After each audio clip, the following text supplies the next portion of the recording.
நான் ரட்சிப்பை இழந்து போக முடியுமா அப்படின்னு.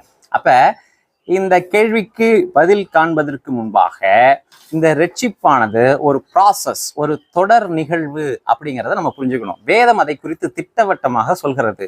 ரட்சிப்பு கடந்த காலத்திற்குரியது, ரட்சிப்பு நிகழ்காலத்திற்குரியது, ரட்சிப்பு எதிர்காலத்திற்கும் உரியது.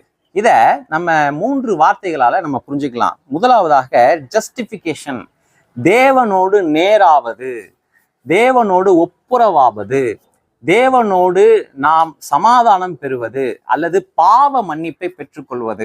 இதுதான் ஜஸ்டிஃபிகேஷன். உதாரணமா இதை நீங்க எளிமையா புரிஞ்சுக்கணும் அப்படின்னா, எம்எஸ் ஆஃபீஸ்ல நீங்க லெட்டர் டைப் பண்ணும் பொழுது ஒரு மாதிரி கச்சா முச்சான்னு டைப் பண்ணிட்டு கடைசியில அந்த ஜஸ்டிஃபை அப்படிங்கிற ஆப்ஷனை தட்டினீங்கன்னா எல்லாம் நேரம் ஆயிரும். ஸோ அதை வச்சு நம்ம ஈஸியா புரிஞ்சுக்கலாம். தேவனோடு நம்முடைய கணக்கு சரியாவது அப்படின்னு அர்த்தம். தேவன் இனி என்னை நேராக பார்க்க போகிறார், நானும் தேவனும் ஒன்றாகி விட்டோம்.